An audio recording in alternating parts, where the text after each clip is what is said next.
Some people think farming is all about soil and sunlight, but if you ask me, it's about patience and knowing exactly when enough is enough.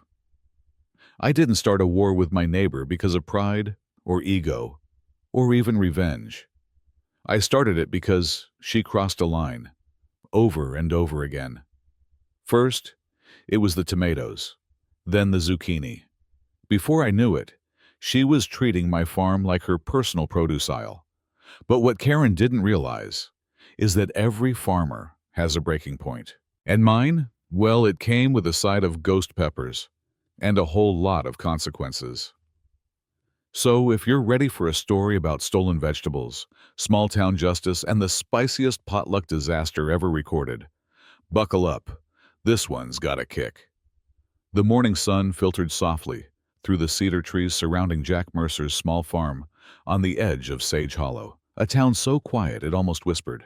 Rows of vegetables shimmered with dew, each plant lined with military precision, because Jack, a former Marine with more discipline than most men twice his age, didn't know how to do casual. He kneeled next to the tomato vines, fingers gently brushing a plump, red beauty that would have taken first prize at the county fair. Would have, if it were still there. But it wasn't. Jack's heart skipped. He scanned the row. Another tomato was gone. Then another. His hand hovered, then reached into the foliage where he'd tied off 4 bell peppers just yesterday. Gone. "Damn it," he muttered, standing up. He tugged off his gloves, jaw clenched, eyes narrowed. His farm wasn't a hobby. It was his redemption. After losing his wife 5 years ago and drifting apart from his daughter Ellie, Jack had returned to the earth to find peace, to build something honest, something that grew and cared for. And now, someone was taking it. First, he assumed it was animals, raccoons, maybe the neighbor's mutt. But as the days passed and more produce disappeared, tomatoes, zucchini, cucumbers, even his precious heirloom squash, he knew this was no random wildlife raid. This was theft, intentional, quiet, and disturbingly precise. Jack wasn't a paranoid man by nature, but the military had taught him to trust his gut. And his gut said someone was watching his farm closely, knew when he went to town for supplies, knew when he wasn't looking. The worst part, no broken fences, no tire tracks, no footprints in the dirt. Just vegetables. Gone. So Jack did what he always did when he didn't know what the hell was going on. He took action. That afternoon, he drove an old post into the ground behind the vegetable bed and mounted a trail cam he'd used back when he still hunted elk in Montana. It was motion sensitive, near invisible from a distance, and wired to a battery pack. "Let's see you walk through my gate now," he whispered to the wind. That night, Jack barely slept. Every creak in the house had him checking windows. Every bark of a dog had him reaching for the flashlight on his nightstand. By sunrise, he was on the porch with coffee in hand, waiting. He pulled up the camera feed on his phone. The video buffered, loaded. And then, there she was. Jack blinked, froze, then leaned forward. He paused the frame, zoomed in. Clarissa Bloom. No mistaking that platinum bob haircut. Those yoga pants that looked more designer than functional. Or the glint of her HOA badge clipped to her belt like a sheriff in a western. No one wanted to watch.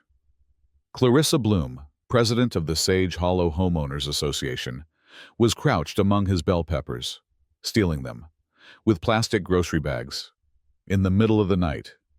She wasn't even in a hurry. She looked like she was on a Sunday stroll through Whole Foods, picking and choosing, inspecting each vegetable like she had the right to critique them. Jack stared at the screen, speechless. Clarissa had spent years mocking his farm, claimed it cheapened the neighborhood's curb appeal. She once filed a complaint because his rooster crowed before 7 a.m. Another time, she tried to get his compost bin declared a biohazard, and now she was elbow deep in the very thing she scorned.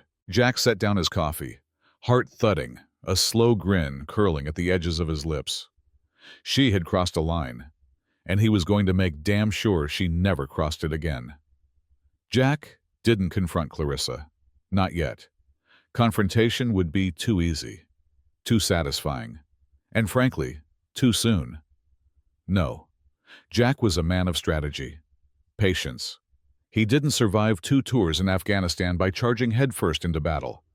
You observe, you adapt, you wait for the perfect moment to strike. So instead of knocking on Clarissa's pristine white door with a USB stick full of incriminating footage, Jack went to the nursery. "Spiciest peppers you've got," he told the teenager behind the counter. The kid blinked. "You want, like, jalapenos?" Jack leaned in slightly.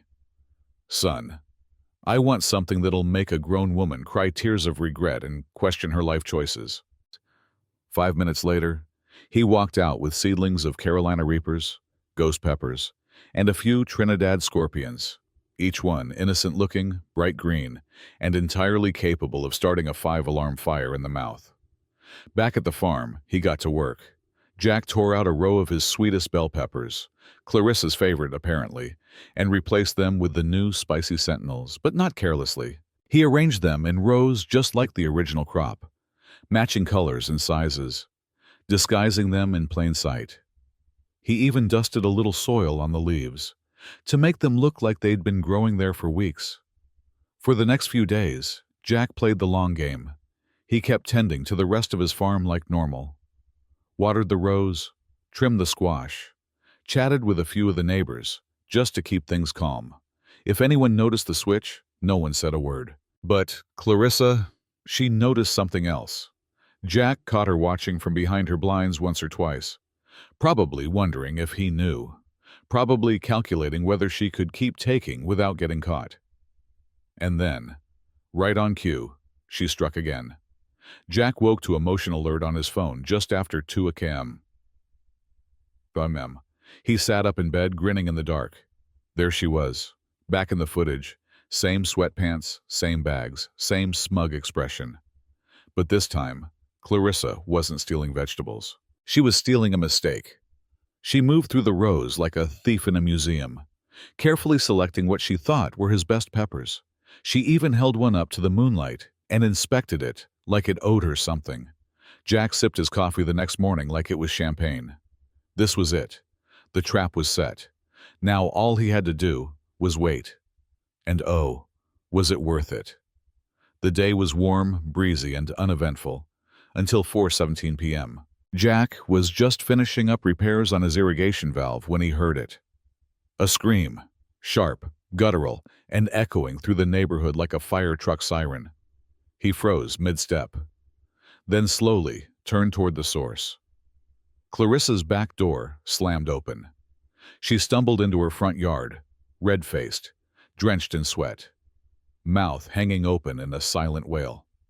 She dropped her phone on the grass, then bolted straight for the garden hose. Jack watched, arms crossed, a small smile twitching at the corners of his lips. Clarissa turned the nozzle and unleashed the full blast into her own face. Water sprayed in every direction as she gasped and gagged. But no amount of water could put out what was happening inside her mouth. She ran back into the house, and seconds later returned with a half-gallon of milk. She chugged it straight from the bottle, then collapsed to her knees in a defeated, gasping heap. Jack leaned against his porch post and took a slow sip of iced tea. Showtime. A few minutes later, after the milk had failed to perform miracles, Clarissa dragged herself across the lawn, eyes watering, face streaked with tears, snot, and humiliation. She marched straight toward Jack's front yard like a storm cloud in yoga pants. "You poisoned me," she wheezed. Jack raised an eyebrow. "Poisoned?" "Yes," she barked, clutching her chest. "Those peppers, whatever the hell they were, they burned my mouth, my throat. I had to call my doctor."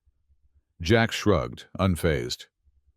Clarissa, you mean the vegetables you stole? From my private property?"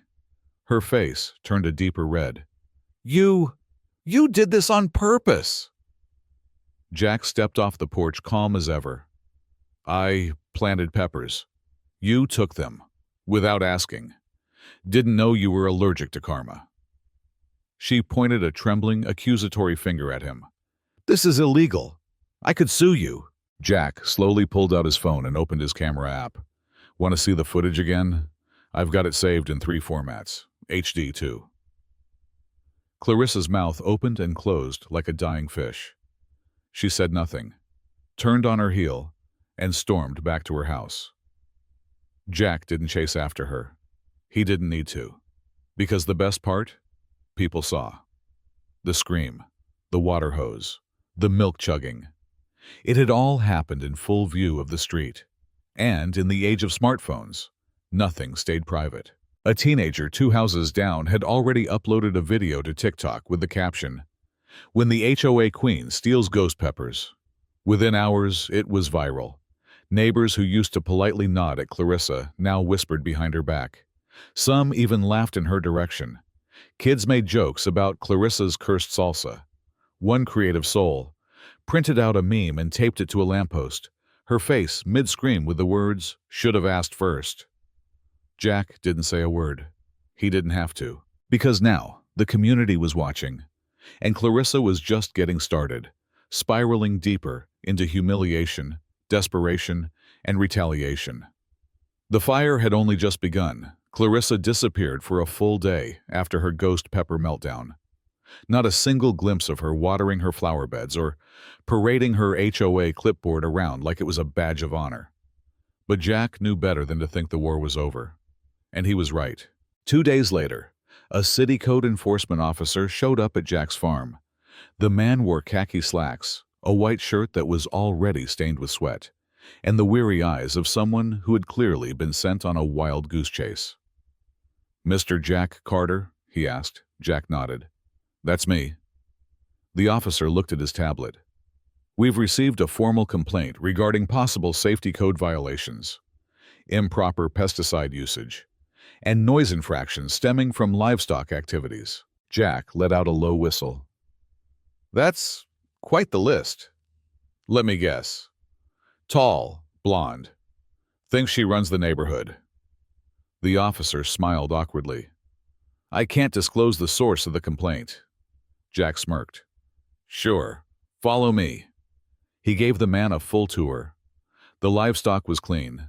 The chickens were quiet. The pesticide cabinet locked and properly labeled. He even showed the inspector his license, his organic certification, and the environmental audit he passed just 2 months ago. By the end of the inspection, the officer looked both embarrassed and relieved. "Everything looks good, Mr. Carter. Sorry to waste your time." "No waste at all," Jack replied with a grin. "Tell Clarissa I say hi." That same evening, HOA flyers began appearing in mailboxes around the neighborhood. Jack found one stuffed into his own box, printed in Comic Sans, and smelling faintly of lavender. Warning: unregulated farm produce in neighborhood. Potential risk to health and safety. Jack burst out laughing. She was trying to smear him, to turn the neighborhood against him, to make him the villain in a story where she was clearly the one who had committed theft, lied to the HOA, and accidentally ghost-peppered half the community. But people weren't buying it. Mrs. Moreno down the block stopped by the next morning with a tray of cookies. "I just want you to know," she said sweetly, "we don't believe a word she says. Your produce is the best in town. Your tomatoes? Divine." Jack thanked her, offered her some fresh eggs, and returned to his porch with a smile. But he also knew that Clarissa's campaign wasn't about truth. It was about control. And when people like her started to lose that, they got desperate. A week later, it escalated again. Clarissa filed a formal petition to the HOA board, demanding that Jack's farm operations be restricted to certain hours, that he cease selling produce from his property, and that he remove all hazardous flora, meaning, of course, his peppers. She even added a note at the bottom of the petition. "Given the traumatic impact of the recent incident involving unregulated produce, I believe it is in the best interest of Sunset Ridge to immediately take action against unsafe agricultural practices." Jack attended the HOA meeting himself, ready for fireworks. The community center was packed, more than it had ever been. Half the attendees clearly there for the spectacle. Clarissa stood at the front, hands folded neatly in front of her, acting like a refined PTA president, rather than a woman who'd run through her own yard with a garden hose in her mouth. Her voice was syrupy sweet. We all value safety and harmony. I'm simply trying to prevent another food-related emergency. Jack stood slowly. Funny, because I remember you stealing my crops, then feeding them to the entire neighborhood at your little potluck of doom. Snickers rippled through the crowd. Clarissa's smile tightened. You planted dangerous peppers on purpose. I planted peppers on my land, Jack said. You came onto my property and took them. I've got security footage, timestamps, witness statements. What exactly is your defense here? That you stole the wrong vegetables? Dead silence. The HOA board, a mix of retirees, soccer moms, and a CPA with a twitchy eye, looked uncomfortable. Finally, one of them, Mr. Alton, cleared his throat. We will table this motion for now. Clarissa fumed, her face blotchy with rage. But Jack saw it then, the flicker of doubt in her eyes. Her empire was crumbling. People were no longer scared of her. And worst of all, they were laughing at her. And nothing terrified Clarissa more than not being taken seriously. 3 days after the HOA meeting imploded in Clarissa's face, a letter arrived at Jack's doorstep. It was sealed with a county emblem, and when he opened it, his eyes widened with surprise, and more than a little satisfaction. Clarissa had been formally charged with misdemeanor trespassing and unauthorized harvesting of agricultural goods. The evidence Jack had provided, his security footage, time-stamped garden logs, and Clarissa's very public meltdown, had been too much for the district attorney to ignore. Her sentence? 70 hours of community service. And in a twist only fate could arrange, she was assigned to complete them at Jack's farm.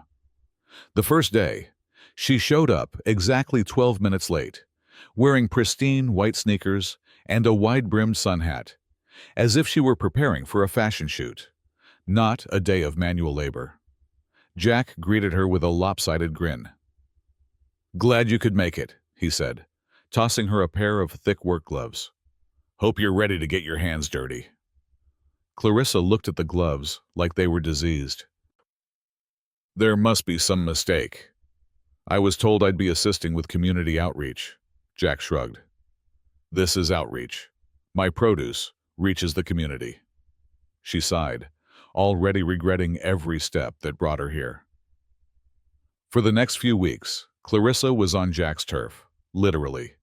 He had her weeding rows of onions under the hot sun, scrubbing troughs in the animal pens, even sorting out ghost peppers by hand, though he made sure she wore gloves and eye protection this time. No more lawsuits, thanks. The first few days, she did everything with an air of suffering, constantly muttering under her breath, flinching every time a beetle scurried past her boots. She refused to make eye contact with Jack, and barely acknowledged the neighbors who occasionally wandered by to chuckle at the sight of Sunset Ridge's reigning queen, bent over in the dirt. But something began to shift by the end of the second week. Clarissa's complaints became less frequent. Her posture relaxed. She started asking questions about the irrigation system, the seed varieties, even the compost pile. One afternoon, Jack caught her smiling, genuinely, as she gently washed carrots at the outdoor sink. You're not so bad when you're not wielding power like a weapon, he remarked, stepping up beside her. She shot him a sideways look, then snorted. And you're not as smug as I expected. That's the nicest thing you've ever said to me. Clarissa paused, her hands lingering over the vegetables. I used to be a chef, you know, long time ago. Before HOA politics, before I got so bitter. Jack blinked. That was the first time she had ever said anything remotely vulnerable. What happened? He asked quietly. She shrugged. My restaurant folded during the recession. I lost everything. The farm-to-table trend took off right after, and it felt like a slap in the face. I guess I started resenting people like you, living the dream I lost. For the first time, Jack saw her not as a cartoon villain, but as a real person. Flawed, prideful, lonely. Well, he said, maybe it's not too late to start again.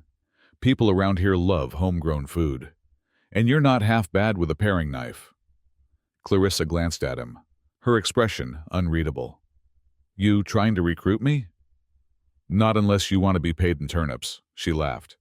Actually laughed. By the time her community service ended, she wasn't the same woman who'd stormed into Jack's fields with accusations and entitlement. On her last day, she arrived early. No makeup, no sun hat. Just her, a basket of muffins, and a tentative smile. I made these, she said, handing him the basket. No ghost peppers this time. Promise. Jack raised an eyebrow. Not even a little sprinkle? Scout's honor. He took a bite. Cinnamon apple. Warm, soft, damn good. Clarissa hesitated before turning away. Listen, Carter, I'm sorry. For the stealing, the complaints, all of it, I was wrong. Jack nodded. Apology accepted. Though, just so we're clear, if you ever touch my tomatoes again, I'll pay, she interrupted, holding up her hands. Full price. They shared a laugh. A real one.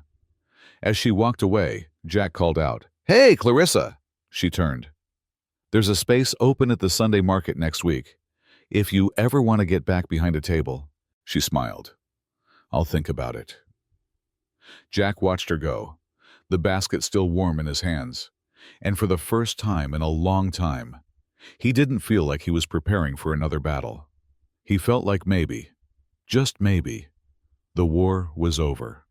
The morning of the Sunset Ridge Fall Festival dawned crisp and golden, sunlight spilling through the maple leaves like warm honey.